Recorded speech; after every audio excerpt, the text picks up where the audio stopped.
നമസ്കാരം. വ്യാഴമാറ്റത്തെ പറ്റിയാണ് നമ്മൾ പറയാൻ പോകുന്നത്.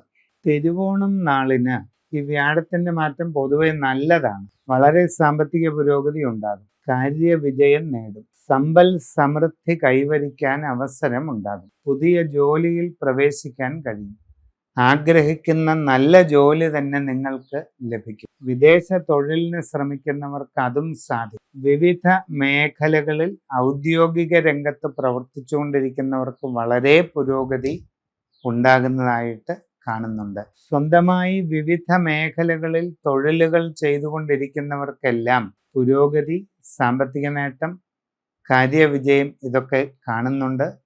നിങ്ങൾക്ക് അതിലൂടെ വളരെ സന്തോഷവും സംതൃപ്തിയും കൈവരിക്കാനായിട്ട് സാധിക്കുന്നതാണ്. കച്ചവടക്കാർക്ക് വളരെ നേട്ടങ്ങളാണ്.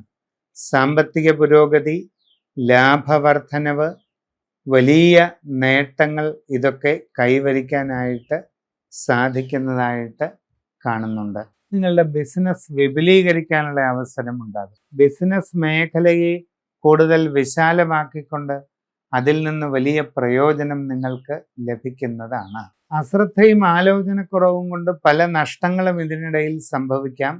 പണമിടപാടുകൾ ശ്രദ്ധിച്ച് നടത്തണം. ദീർഘയാത്രകൾ ശ്രദ്ധിച്ച് ചെയ്യണം. ആരോഗ്യകാര്യങ്ങളിൽ പ്രത്യേകം ശ്രദ്ധിക്കണം. മനസ്സിന് ടെൻഷനും പിരിമുറുക്കവും കൂട്ടുന്ന തരത്തിലുള്ള ഒരു കാര്യത്തിലും ഇടപെടാതിരിക്കുക. ഇതെല്ലാം പ്രത്യേകതകളാണ്.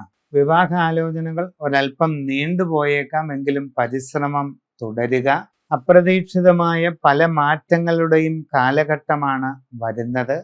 അതൊക്കെ തന്നെ ശ്രദ്ധയോടെയും ശാന്തതയോടെയും കൈകാര്യം ചെയ്ത് മുമ്പോട്ട് പോകേണ്ടതാണ്.